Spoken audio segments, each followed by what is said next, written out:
Jide Ijadare is a retired American soldier from Ijan-Ekiti, Ekiti State.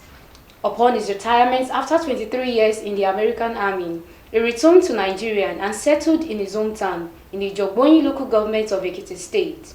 In September 2016, Ijadare established Mesmo Africa Limited, an oil factory, the very first of its kind in Ijan-Ekiti. On September 15, 2020, Major Jide Ijadare was kidnapped by an hitman gang.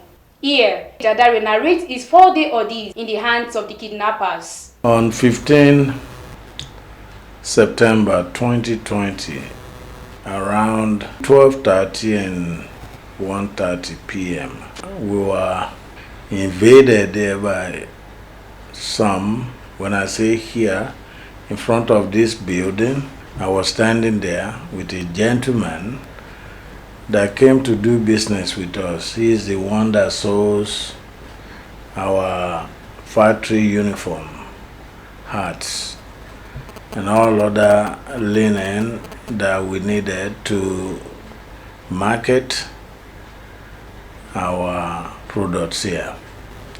So he was a huge man standing right next to me. Unfortunately, he died from gunshot wounds. About 5 military types assailants entered through the left hand of the factory. At that time, we didn't have fencing. We only had fencing in front of our building, in front of this factory. So at any rate, unannounced, they just charged and started firing. As I saw the flash of bullet that was coming straight towards my head, I ducked and raised my hand to deter it from hitting my head or eye or anywhere that is much more sensitive for a human being to sustain injury in. So immediately I dove to the ground and low crawl. As they were rushing us, I couldn't run no more. Blood was gushing out too much. I laid low. Within minutes, one came from the front and the other one came from the back. And they commanded me to get up. I managed to start to get up, so they helped me get up. And that's how they took me out of the gate and into the forest to the front of the factory. And the rain was pouring like hell. So when we were about 100 meters in, I couldn't move, so I fell down. They burned my hairs, thinking that I was pretending, when they knew it was real. So it was myself and my nephew, Idowu. He already ran into the woods.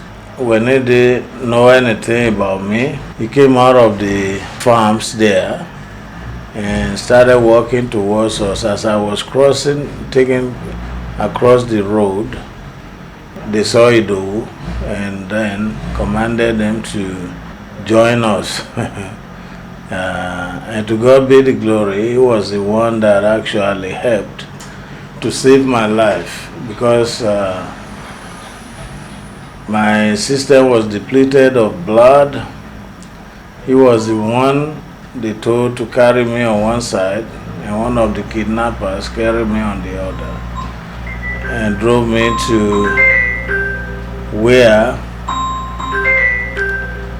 we stayed for the rest of the afternoon till sometimes around midnight.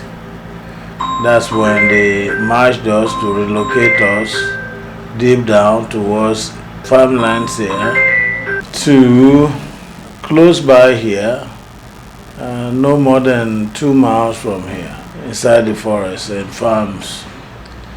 And that's where we stayed for 3 days. It was a thing that must happen for me to reap blessings, and I'm so thankful. Without such happening, maybe I wouldn't have become so close to Baba Areafe Babalola as I am today. Who knows? And the road and the future was bleak at that time. As you can see in this factory today, I know for sure God actually strengthened my will. I took that as a challenge, that bad people didn't want any good thing here, but to God be the glory. Instead of me running away, God strengthened me. I stood firm, and I said that my objectives will continue to progress with new vigor, and that's what has happened. So to God be the glory. Initially, it was depressing to have spent 23 years in the U.S. Army and never sustained a bullet wound, to be shot at my own factory, and then for them to kill a young man. So I cannot imagine such happening in a civilian environment on the farmlands of our own fathers. So it remains something that I grapple with. How come we've become a society that runs away from little things that now became so big and we have no answers? So people have resolved to be scared and thinking that when all these things started in the northern part of Nigeria, it will never get here. Now it's been here, it's here to stay. As we stand here today, our agro-marshal came and reported that they saw 2 kidnappers about 300-400 meters from where we are. Took away what they were bringing back from their farms to going home.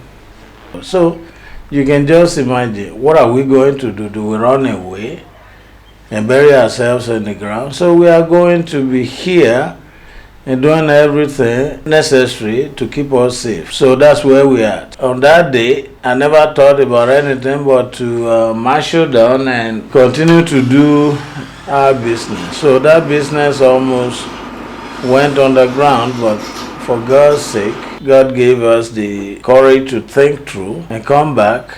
We closed down for about 1.5 years and came back better than we were when it happened. So we thank God. My suspicions are that there were 8, because one never showed his face, and the 5th day when they released us, we never saw his face. But we know from our own experiences, the number 8 was the one pulling surveillance around where we were at. I don't know how far away, because they were talking to him in their whatever that language Fulani normally speak. And the myth that kidnappers in Nigeria these ones were special forces trained. I don't know what country, maybe Nigeria, maybe some other place. They were lean, mean fighting machine folks. And just like we do in the military, they took pride in their weapons. Twice a day they cleaned them in front of us, myself and my nephew. So that gave away. I didn't say anything. I didn't tell them proud military. They told me right off the bat that they came here to take money. Not because I'm short, tall, rich or anything. They know whoever owns this place, they were told, has money. So they used that to negotiate ransom. They started from 50. So I said, you can kill me, but where will I get 50 million? 40 million. I said, well, I will say goodbye, rather than subject my country, my people, my family to be looking for money, begging for money. That's not in our custom. That's not us. 30, I said, well, you can take my life and take it to whoever you want to take it to. At least my prayer, God has answered my prayer. You would have killed me on my father's land.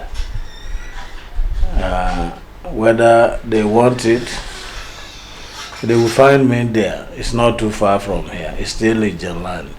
As a matter of fact, it's in my quarter's land, farmland. So, and the guy said, 20 million, that's it. We are not going to negotiate it. Call your wife. My phone was in their hand. They were the one doing the calling for me. They called, and I told her, She was crying. They can hear her until they turned the phone off. They told me to tell her by Friday, if 20 million is not in their hands, they will kill us. So, they weren't going to kill my nephew. We thank God again for the experiences that didn't take our life. So, we came back ready to move forward. And here's where we are today. We continue to thank the good Lord. The person that brought the money is a good friend of mine, childhood friend. Over 60 years we've been friends. Son of former king Obalide, so I'm forever grateful to him. I'm forever grateful to Baba Afe, and most importantly to my wife. As you know, I was the one in the woods, in the kidnappers' den. We had a 9-year-old young boy, a 3-year-old, and a 6-year-old. And you can just imagine what she went through. So, those are heartless people. Bikuile upani. Today okay pani. Araye kegbo. So God has exposed a whole bunch of them. You understand? But in my own case, when I know somebody that means bad and devilish, I just run far away from them. I don't make them an enemy because I'm like water. That's what God gave me. All I do is make friends, not enemies. But so once they show themselves, I have nothing to do but keep them far away and develop systems that protects me. So today, and glory be to God, I can afford better security around me. Retired, not retired, young, exposed, not exposed, security around my business place, my home. So to God be the glory for that. It's a good thing to learn. And I've learned all the good lessons I can learn from that event without blaming anybody, but thanking God. As a human being that I've seen not just rifles, machine guns, missiles, grenades, trained with them. You don't think about dying. So that's how I surmise that these guys are specially trained to conduct this type of operation. But fortunately for me, they didn't kill me. Not because I'm a soldier or was a soldier or anything, but because of God's grace. Some of my friends say because I'm such an outgoing person that I will argue with them. Well, they didn't come here to argue with me. So, they had the guns, I had nothing but blood upon blood. So, when you read about my story in the future, it's sorrow, tears, and blood. That's the situation that we find ourselves in this country. Sorrow, tears, and blood. That song says it all. The first time in my life that in a civilian environment you had such talented, well-trained individuals come and invade a civilian entity. We had no challenges. I had what they call them, these ones that Yoruba land created, security. He fled from my side. He did stop until 15 miles or 10 miles afterwards. So you can just imagine, vigilante.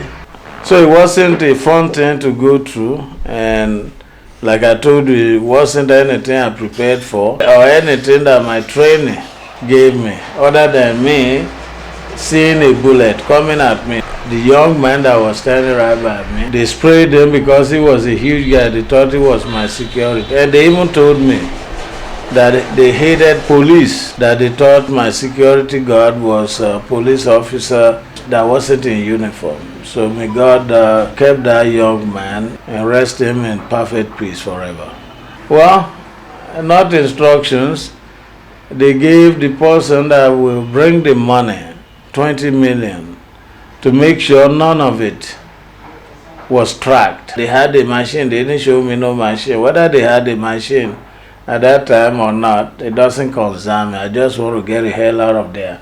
They used their own mouth to tell my wife all those things. My wife went beyond the call of duty. They brought 3 packs of water, 3 packs of that soft drink, and some other things they can munch on. When they got to the location, they now spoke with the person bringing the money, issued instructions what to do and what not to dare do. This was what my friend told me. Because they left our location to go to another location where they were talking to them. Now they have my wife's number. So they will call, speak for 2 minutes, cut it off, call again, continue, so that nobody can track them. They took my phone, calling my wife, giving this instruction. I didn't have a phone. My phone was not with me. It was with them. So those were the type of instructions I can recall being discussed during and after I was released. But what actually transpired was equally scary. So they blocked the road. My friend retired as a SUPO, senior officer from the Nigerian police force, said he was shocked. They hijacked another motorcycle to use. They told us bring the money in the car plus a bike, motorcycle. So the two, my driver, my friend, and the one that rode the motorcycle, forever remain my hero. Because when they got there, they hijacked another motorcycle to make it 2. They ran my friend off the car, showed them the money, they took the money back to the forest with the drivers of the motorcycles. One of the young men was a very young 14-year-old boy. He went into shock for about a week. He landed in the hospital. He couldn't say anything. That's how horrible experiences these people had. So it was those bikes that they used to bring money. Once they finished counting their money, they came to our location, got us, the 2 of us, and came to the road. At that time, I couldn't see well. So they told me to mount the bike on the right side. I stood there frozen for about a minute or 2, trying to figure out, is this another setup? Because it wasn't my friend. I didn't know who was on the bike. That was the bike. And that guy knew me. And he said, Daddy, tie your mama. Mama? And then so why would you? And saw his face and heard his voice. So I now quickly moved and hopped into the back of the motorcycle. Idowu was far gone. They let Idowu out with the other motorcycle. So that's how I became a free man. And by the time I got to the car, I was full of tears. I saw my friend, and my friend couldn't hold it back. He cried. So we came home, and my good friends came, immediately asked me to shower, and then they took me to the hospital. Because the gun-wound now is in the 5th day, it's been infected, so we don't want infection. So we took me to Baba Affairs Hospital, Abuad, Multi-System Hospital. And the following morning, Baba came to visit with me.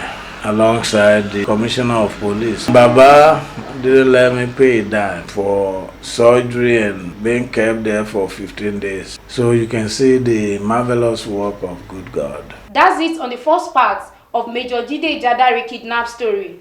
Join us soon for the second part of the experience. I am Busayo Messi. People of the Fountain.